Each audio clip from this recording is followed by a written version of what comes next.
Schopenhauer falava que a essência de tudo que existe é uma vontade, é um impulso irracional, certo? Então, a essência do mundo é uma vontade una, que se manifesta na natureza como vontade de viver, como vontade de vida. Então, foi daí que o Nietzsche tirou essa noção de vontade de vida, certo?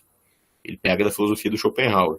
Então, os animais, as plantas e mesmo aquilo que não é vivo, né? Tudo é manifestação de uma vontade universal, uma vontade una. E a nossa espécie, a espécie humana, seria o mais alto grau de manifestação, de objetivação da vontade no mundo. Tá? E por isso a espécie humana expressa, então, algumas características desse impulso irracional de uma forma mais intensa. Então, o Schopenhauer vai dizer que predomina na natureza, entre as espécies, o egoísmo. Egoísmo, ele usa exatamente essa palavra, né, traduzida assim por egoísmo. Né? Então, egoísmo é quando a espécie vai lutar para sobreviver em detrimento dos interesses das demais espécies. Então, quando o leão está devorando a zebra, ele não pensa no sofrimento da zebra, né? Ele não faz uma reflexão sobre isso, agora eu vou virar vegetariano porque a zebra está sentindo dor. Não. Está pensando apenas na sua sobrevivência de forma instintiva. Né? Nem podemos chamar de pensamento, isso aí porque não envolve conceitos abstratos. Né? Para o Schopenhauer, só a espécie humana possui a capacidade racional, que é a capacidade de lidar com conceitos abstratos. Mas assim como outros animais, nós possuímos a inteligência empírica, que é também chamada intuição empírica, que é a capacidade de lidar com objetos físicos, empíricos, aquilo que é palpável, né, que nós temos acesso através dos nossos sentidos, e depois a nossa mente organiza através de sentidos que atuam dentro da mente humana, o tempo e o espaço, né, fazem parte disso, também o princípio de causalidade, né, a gente conecta os fenômenos que observamos. O Schopenhauer vai pegar muito da filosofia kantiana também, na sua teoria do conhecimento. Os animais também possuem essa inteligência empírica, essa intuição empírica. Eles só não são capazes de pensar filosoficamente, usando conceitos abstratos sobre isso. Eles não têm uma consciência baseada em conceitos abstratos, como nós. Eles agem, então, de acordo com impulsos, muitas vezes inconscientes, né? E um instinto e a vontade agindo ali de uma forma muito crua. Né? Mas o próprio corpo do animal manifesta essa vontade, esse impulso que atua em toda a natureza. Então, nos dentes do leão, nas garras, né, na sua mandíbula, a vontade está se manifestando ali. E em nós também é a mesma coisa, só que na nossa espécie há algo que nas outras espécies não apareceu, que é a capacidade racional, que a princípio seria mais uma ferramenta para garantir a nossa sobrevivência. Mas acabou sendo levado a um patamar, né, onde até nós acabamos nos perdendo, porque através da razão nós podemos criar arte, filosofia, ciência e religiões. E um mundo cultural, né, que alguns filósofos chamam do mundo do espírito, o mundo da cultura, e a gente vive nesse mundo simbólico, esse mundo da cultura. Então a gente olha para a natureza a partir das influências da cultura da sociedade na qual estamos inseridos. Né? Isso foi tudo construído com conceitos abstratos, com a nossa capacidade racional. Então nós nos perdemos no mundo produzido pela racionalidade. Bom, isso nos possibilita também pensarmos mais profundamente sobre as coisas. A filosofia vai lidar com esses conceitos abstratos e organizar esses conceitos, fazer conexões entre eles, estabelecer redes de conceitos, certo? Só que o Schopenhauer tinha uma visão pessimista sobre o mundo. Ele achava que, como o mundo é manifestação de uma vontade racional, não tem sentido. Então, não há um projeto no mundo. O mundo vai ser sempre assim, manifestação de uma vontade racional, sem sentido, e isso aí gera sofrimento. Né? A competição entre espécies nada mais é do que a própria vontade devorando, se autodevorando, né? Em conflito consigo mesmo. É como se essa essência, que ele chama de vontade, fosse um Deus com problemas, um Deus que está se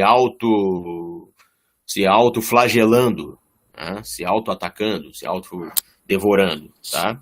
Então isso aí não é uma coisa boa, dizia o Schopenhauer, que ele se inspirava muito na filosofia, na tradição budista e também no hinduísmo, mas principalmente no budismo. Então, no budismo tem essa visão de que para sair desse ciclo de dores e sofrimentos, o sujeito tem que negar a vontade em si, anulando seu próprio eu. Quando ele conseguir fazer isso aí de uma forma mais correta possível, ele atinge, então, o nirvana, que seria a anulação total do sujeito e da sua vontade individual. E aí, então, esse é o objetivo final, né, do budismo. O Schopenhauer achava que isso seria possível, essa negação da vontade e tudo mais. Ele também achava que a compaixão era algo elevado, que aparecia na natureza como um fenômeno importante, e só era possível porque tudo tem a mesma essência. Então, só posso sentir compaixão por outra pessoa e até mesmo por um animal de outra espécie, como um cão, por exemplo, porque no fundo nós temos algo em comum, que é a mesma essência metafísica, que é a vontade. Tá? Bom, por que eu falei do Schopenhauer, então? Porque o Nietzsche parte da filosofia do Schopenhauer. Então, o Nietzsche ele vai de vontade de vida, porém ele não concorda com a visão pessimista do Schopenhauer. Ele acha que o Schopenhauer, com isso, com essa visão pessimista, ele só está negando a vida, né? E isso não é uma coisa boa. Então, por isso que eu coloquei aquela frase, é uma síntese da filosofia nietzschiana. Para o Nietzsche, bom é o que fortalece a vontade de vida, e mal é o que diminui a vontade de vida. Tá? Então, a moral nietzschiana, ou podemos talvez usar o termo ética, talvez que é mais correto aí nesse caso, a ética nietzschiana se resume a isso. Bom é o que aumenta a vontade de viver e mal é o que diminui a vontade de viver ou de vida. Tá? Então o Nietzsche ele vai assumir então a vontade de vida e não aceita a visão pessimista do Schopenhauer. Então no Schopenhauer a saída seria a negação da vontade. No Nietzsche é o contrário. É a afirmação da vontade, certo? Se o mundo é assim, manifestação de vontade de vida, na natureza, uma espécie contra a outra e tudo mais, que seja, então, vamos assumir a vontade de vida, dizia o Nietzsche, tá? Claro que isso não é nada fácil, o indivíduo vai ter que, para fazer isso, superar até mesmo o que acontece na sociedade onde ele vive, valores, né, hegemônicos na sociedade onde ele vive. Então, Nietzsche vai fazer uma crítica a uma tradição filosófica de uma metafísica que nega o mundo físico. Nem toda metafísica é assim, tá? Mas, por exemplo, se pegarmos a metafísica do Platão, a ideia do mundo, a noção de mundo das ideias, mundo inteligível, para o Platão, o mundo das ideias seria um mundo superior, onde estão as essências reais, né, das coisas que nós observamos aqui ao nosso redor, no mundo dos sentidos, no mundo físico, no mundo sensível, que é um mundo inferior. Na teoria do Platão, na visão do Platão, o mundo sensível, o mundo dos sentidos é uma sombra do mundo das ideias, é um mundo inferior. Né? E no mundo das ideias estaria a perfeição, e uma ideia mais perfeita de todas, que é o bem, a união entre verdadeiro, bom e belo, o Deus platônico, né? que teria gerado as demais ideias. Sendo que a mente humana, psique, seria também uma ideia. Então, quando o corpo físico morre, essa ideia, que é a psique humana, volta para o mundo das ideias. Mas enquanto estamos aqui no mundo sensível, mundo sentidos, uma forma de entrar em contato com o mundo das ideias é a filosofia, que é uma escada para o mundo das ideias. Para o Nietzsche, isso aí é uma forma de negar a vida, porque o filósofo que entra nessa onda, ele fica, então, buscando o mundo das ideias e nega o mundo dos sentidos, que é o mundo concreto. Né? Então, em nome de uma teoria, né? Teoria em grego, visão divina, né? Teoria, essa é a tradução do termo, né? Em nome de uma teoria que não se sabe se é verdade, o sujeito nega o mundo concreto. Então ele está negando, na verdade, a vida, está negando a natureza, tá? Segundo Nietzsche. Tá? Então ele faz essa crítica aí ao Platão. E o Platão influenciou outras filosofias e influenciou também o cristianismo. Porque o que acontece no cristianismo? É algo muito parecido com o platonismo, que é anterior, né, antes de Cristo. Então, o que acontece no cristianismo? Na visão cristã, este mundo aqui concreto, certo? O mundo do corpo, o mundo da matéria, é um mundo inferior, é um mundo que foi corrompido pelo mal, né? Todo humano nasce com pecado original, então nós temos que buscar nos aproximarmos novamente da divindade, e para isso precisamos seguir, então, né, mandamentos bíblicos, né? E nos afastarmos, né, daquilo que é chamado de pecados da carne. Então, o sujeito vai ter que reprimir a sua vontade para seguir os mandamentos, né, e se aproximar novamente da divindade para poder alcançar o reino dos céus. Tá? Então, isso é muito semelhante à noção platônica, né? Porque para Platão também, o mundo concreto, que ele chamava de mundo dos sentidos, né, é um mundo inferior. E para o cristianismo, este mundo aqui é um mundo inferior também.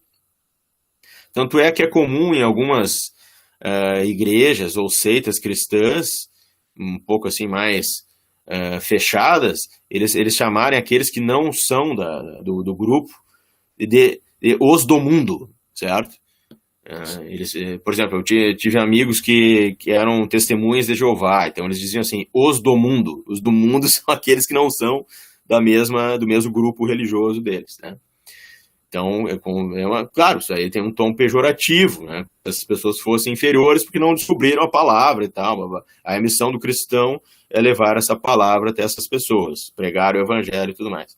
Mas o que o Nietzsche vai criticar é isso, essa negação do mundo concreto, né? Como se este mundo aqui que nós temos, e o nosso corpo e tal, material, fosse inferior, né? Então o Nietzsche não concorda com isso, vai dizer que isso aí só diminui a vontade de vida no sujeito. Então, com relação às religiões, essa é a principal crítica que ele faz, que as religiões podem diminuir a vontade de vida no sujeito, então isso não é bom, né? E o sujeito então vive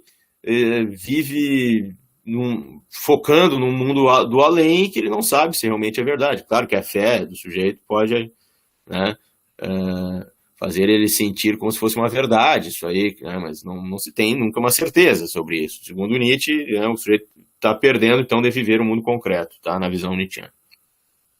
O Nietzsche também era um individualista, tá? Então ele tinha uma visão, sim, que todo sujeito é solitário, na verdade, tá? Cada um é um mundo em particular. Tá? Então, mesmo que esteja em contato com outras pessoas, tu é um mundo em particular. O sujeito é um mundo em particular. Cada um carrega em si um mundo, um cosmos, um microcosmos, vamos dizer assim. E o ideal, então, seria que cada um criasse seus próprios valores. Então, aí que vem, né, a questão da transvaloração dos valores. O sujeito vai ter que criar seus próprios valores. Tá? Isso não é nada fácil, para isso ele vai ter que quebrar com a moral que predomina na sociedade, né, que o Nietzsche chamava de moral do rebanho, é o comportamento que predomina na sociedade, né? Então há uma moral hegemônica na sociedade onde nós vivemos, né? E isso pesa sobre nós. Então o sujeito tem que quebrar com isso aí, né? Que é a moral do rebanho, termos nietzschianos, tá bom? O que é um rebanho, né? Aquele grupo, aquele coletivo, um rebanho de ovelhas, de bovinos, etc. Então a espécie humana seria como um rebanho também nessa visão, né? E há uma tendência em seguir líderes. Isso na religião, na política e até na filosofia, né? As pessoas raramente elas conseguem viver de acordo com seus princípios construídos por si mesmos, né? Ou melhor, o indivíduo construindo seus próprios princípios, assumindo sua própria vontade, isso é muito raro, né? Mas esse é o ideal para o Nietzsche, o sujeito construir seus próprios valores e não ficar seguindo o que predomina na sociedade. Não é nada fácil fazer isso aí, né? Então, o sujeito vai ter que assumir a vontade de vida, e aí vem a questão da vontade de poder. A vontade de poder, na verdade, nada mais é do que a vontade de vida levada ao extremo. Tá? Não quer dizer que tem que ser por aí dominando os outros, não tem nada a ver com isso, né? Até isso pode ser traduzido também por vontade de potência em vez de poder, tá? Mas é uma vontade de vida levada ao extremo, é o sujeito assumir, né, sua vontade e tentar realizar, né, o que ele deseja no mundo. O ideal mesmo seria que cada um fosse um grande poeta, filósofo, criador absoluto de valores, de visões de mundo e tal. Claro que isso aí, repetindo, não é nada fácil, certo? Então tem um lado também problemático, muito problemático dessa filosofia, que é o seguinte: se o sujeito exagera nisso aí, ele pode quebrar a cara, né? Como provavelmente aconteceu com o próprio Nietzsche, né? Então tem coisas que tu pode desejar muito, mas não vai conseguir. A gente vive numa sociedade que tem vários problemas, isso pode ser problematizado também, né? Gerar um debate com os alunos. A gente vive numa sociedade que tem regras, tem vários problemas, né? Uma sociedade onde a exploração do trabalho, a diferença entre ricos e pobres e tudo mais. Sem dinheiro o cara não faz muita coisa. Eu posso desejar, né, ser um grande artista, não sei o que e tal, mas aqui no Brasil não dão muita bola para arte em geral, né? Então vai ser mais difícil. Aí o Nietzsche vai dizer, não, então a gente tem que aprender a lidar com a diversidade, tem que gostar da diversidade. E tem que aprender a amar o momento que ele vive. Aí vem a ideia do eterno retorno, né? Ele vai argumentar, né, com um discurso bem metafísico, cosmológico, vai dar uma viajada nessa história de eterno retorno, mas a intenção é ética, né? Bom, mas qual é a argumentação que ele usa? Ele diz assim, imagine, né, que primeiro ele usa uma linguagem poética, né, lá no Assim Falou Zaratustra, certo? Ou Assim Falava Zaratustra, depende da tradução. Vocês podem me interromper aí, viu, pessoal? Se vocês tiverem alguma pergunta aí, que eu estou falando aqui direto. Vocês têm alguma pergunta, pessoal? Nada? No momento não, professor. Tudo bem, prof. Tá, então continuando. No Assim Falava Zaratustra, ou assim Falou Zaratustra, dependendo da tradução, né? O Nietzsche ele vai apresentar essa ideia do eterno retorno primeiro de uma forma poética. Então, imagine que este momento agora que você está vivendo, ele vai se repetir infinitamente, certo? Imagine isso, este momento agora que vocês estão me ouvindo aí vai se repetir isso infinitamente.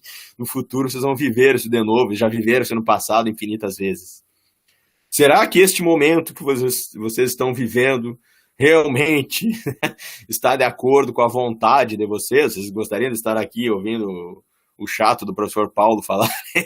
Vocês gostariam mesmo? Então, essa é a intenção do Nietzsche, é fazer com que o sujeito pense sobre o que ele está fazendo com a sua vida, certo? Porque isso pode se repetir infinitamente, provavelmente já aconteceu no passado também.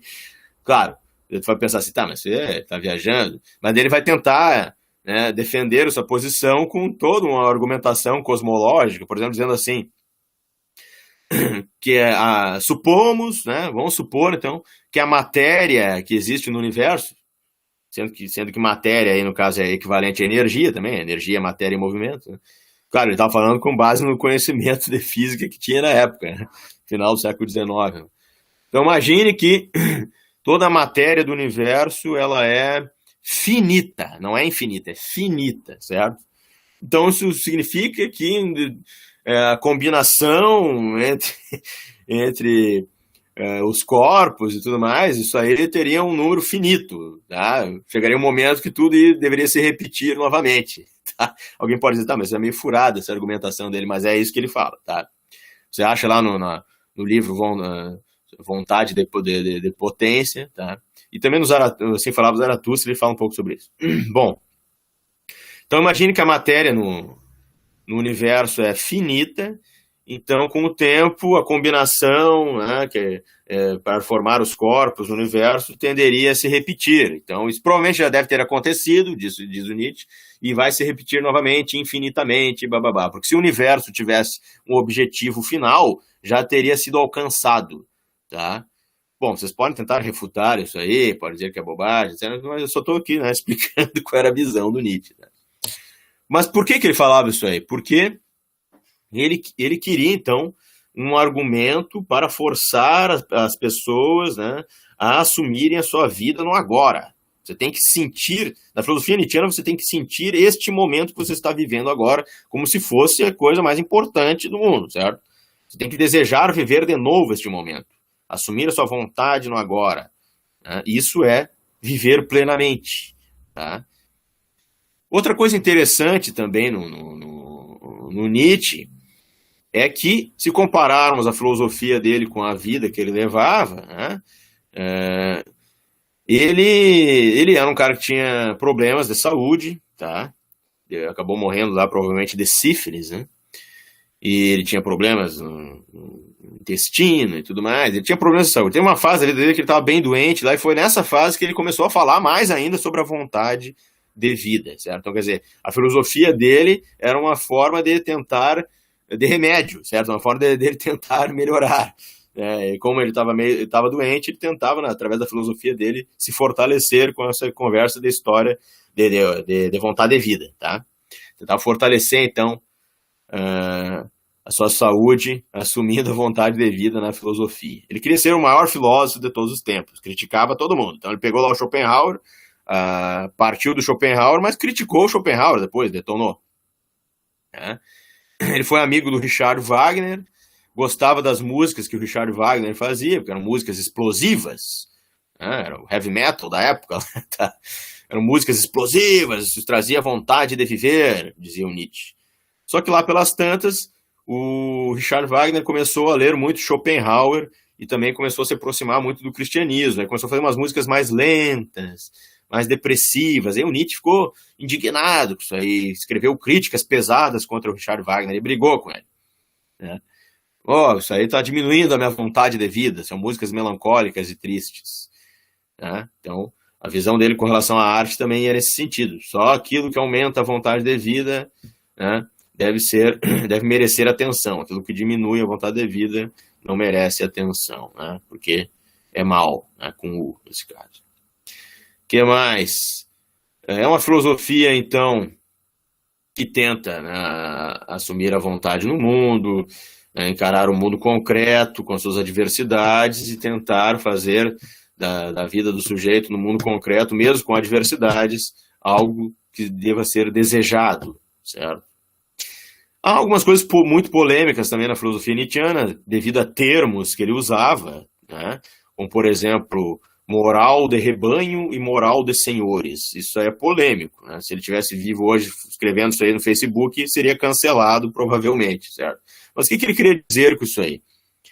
A moral de escravos, que ele dizia, é a moral daquelas pessoas que reprimem a vontade em si mesmas, negam a vontade de vida. Então se submetem a um culto, uma religião, uma idealização, certo? De algo que, na verdade, não existe, ou que a pessoa supõe que existe, mas não tem como provar. Então deixa de viver negando, né, em si vontades relacionadas à sua própria natureza, certo? Isso aí seria muito forte em algumas religiões, como o budismo, o cristianismo, e também em algumas filosofias, como o platonismo, a filosofia kantiana também, e até mesmo em ideologias políticas. Nietzsche criticava, né, o socialismo e algumas linhas do anarquismo também, o anarquismo social, o socialismo libertário, tá? Por quê? No caso da crítica que ele fazia ao socialismo, é que ele dizia que o socialismo defendia uma visão de equiparar as pessoas, né? A ideia de igualdade não é uma coisa positiva na visão nietzschiana, porque todo indivíduo é uma coisa diferente, então nós não podemos colocar todo mundo como igual, não são iguais, né? Na visão nietzschiana, cada indivíduo é uma força, é uma vontade diferente, certo? Então a tendência dessas correntes de pensamento na política, o socialismo, mesmo o socialismo libertário, o anarquista, que ele criticava, principalmente isso, que na época o anarquismo coletivista, o socialismo libertário era mais forte até que o marxismo, né? Então ele criticava mais isso aí. Há uma tendência, dizia o Nietzsche, em tentar, né, planificar, equiparar todas as pessoas e reprimir, então, a vontade de alguns indivíduos em particular, em nome do coletivo, tá? Bom, nós poderíamos criticar isso também, né? Dizer que ele não está correto nessa análise e tal. Não é bem assim também, não. O anarquismo também vai prezar pela ideia de liberdade do sujeito. Mas dá para entender a visão dele, essa ideia de igualdade e tal, tem também alguns problemas quando ela é forçada. Pior ainda quando é um Estado controlado por um governo autoritário tentando implantar isso à força, né?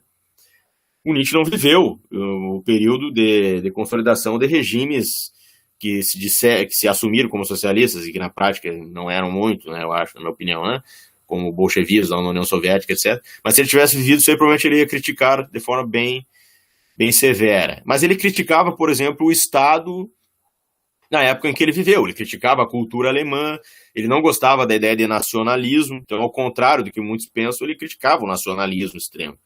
Tudo que é muito coletivo, assim, era visto como negativo para o Nietzsche, tá? Então, porque ele era um individualista.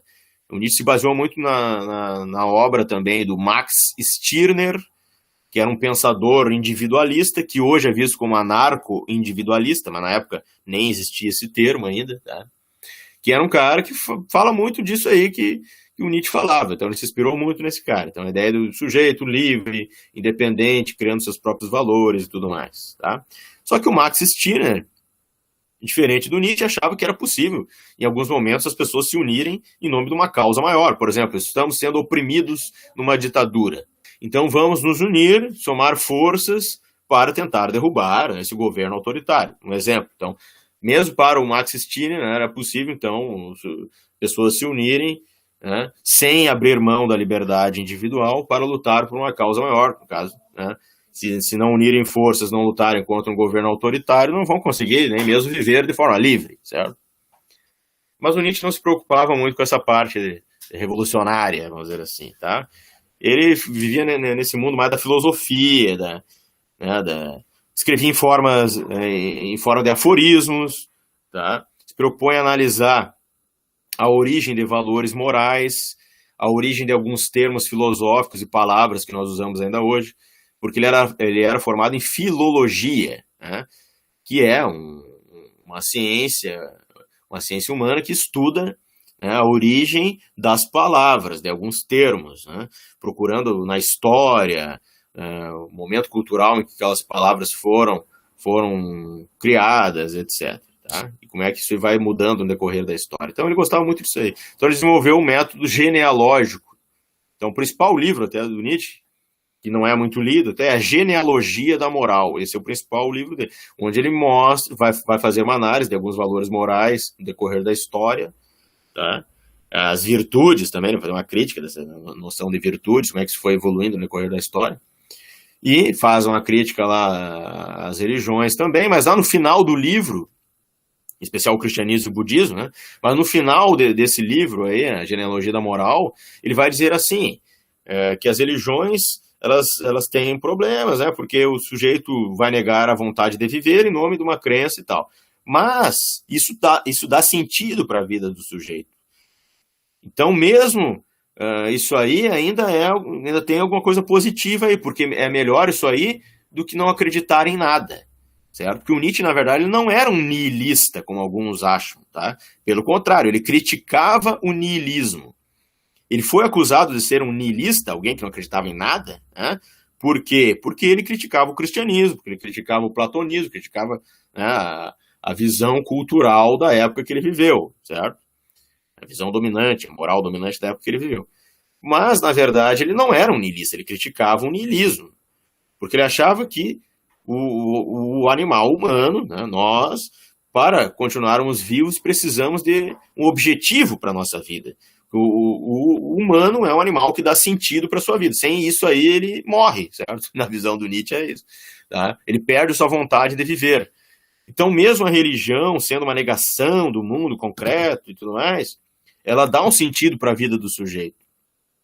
Então, é melhor acreditar, daí ele diz lá no final, é melhor acreditar no nada do que em nada acreditar, certo? Então, mesmo o ideal ascético, que é o ideal da religião, do sujeito que reprime a sua vontade, blá, blá, blá, vive nesse mundo, né, do além, né, é uma forma de dar sentido para a vida do sujeito. É melhor isso aí do que nada. Porque se não tiver nada, aí ele morre, porque ele perde totalmente sua vontade de vida, certo? Então, você também tem uma psicologia por trás disso, tá? Que nós vamos encontrar muito isso aí na psicanálise, embora o Freud não reconhecia que tinha lido Nietzsche, mas ele reconhecia que tinha lido Schopenhauer. Era inconsciente, o Freud dizia que tinha tomado muito da filosofia do Schopenhauer, né, da vontade inconsciente que move a todos nós e tudo mais, tá? Bom, o que mais temos de importante? Bom, tem a ideia da moral dos senhores, não sei o quê. Bom, essa é, né, o termo que ele usa realmente não é bom, né? Como eu falei, se ele estivesse vivo hoje escrevendo isso aí, ia ser cancelado, né? Tá bom, bem provável. Mas o que ele estava querendo dizer com isso? Estava querendo dizer que o sujeito que assume a sua vontade de vida, né, ele é um sujeito saudável, né, psicologicamente, vamos dizer assim, e ele não precisa se preocupar em causar mal aos outros. Ele não precisa, porque ele está vivendo de acordo com a sua vontade, certo? Então ele é senhor de si mesmo, nesse sentido também, né? Então ele não precisa ficar se vingando de ninguém, nem nada, tipo, porque a vida para ele é boa, certo? Ele vive de acordo com a sua vontade, ele é um sujeito livre, certo? Não precisa tratar ninguém mal, tá? Não é um recalcado, ele não precisa se vingar. Ao contrário do outro lá, que tem uma visão negativa sobre a vida porque ele não conseguiu viver de acordo com a sua vontade. Então, ele reprimiu suas vontades e quer se vingar, né? Por exemplo, imagina um sujeito que não consegue realizar seus desejos sexuais. Aí ele reprime isso aí e encontra na religião uma forma de deixar isso bonito, certo? A religião vai dizer, não, isso é bom o que você está fazendo. Mas, na verdade, é ele que não está conseguindo expressar os seus desejos, certo? E aí, como ele não consegue, ele vai tentar se vingar nos outros, daqueles que conseguem. Então, ele quer reprimir, né, a sexualidade dos outros, ele quer fiscalizar o que os outros estão fazendo, né? Como acontece aí com a extrema-direita, por exemplo, né? Mas hoje até a própria esquerda anda fazendo isso, né? Meu Deus, não pode isso, não pode aquilo, querem fiscalizar tudo, querem impor uma visão, né? Isso é o comportamento de rebanho, né? Diria o Nietzsche, né? Então, esses extremos aí, aliás, tem uma outra crítica que ele fazia também, que o fanatismo é a única vontade que os tímidos e os fracos podem ter, não sei o que. Claro, ele usava essas frases de efeito, né? Mas no fanatismo o sujeito se afunda numa ideologia e não é mais ele está vivendo o que os outros pensaram para ele. Vai seguir um líder, né? E pronto, ele não está mais vivendo de acordo com a sua vontade, vivendo de acordo com a vontade dos outros, né? E nessa visão aí do sujeito que nega a sua vontade, entrando numa doutrina, seja política, filosófica ou religiosa, e muitas vezes ele vai tentar se vingar naqueles que vivem de acordo com a sua vontade. Então não quer que os outros vivam de acordo com a sua vontade, porque ele não consegue. Então ele vai se vingar, vai criticar, vai julgar os outros, né? Vai perseguir, vai tentar impor a sua vontade, porque ele mesmo não é um sujeito feliz, né? Ele não vive de acordo com a sua vontade.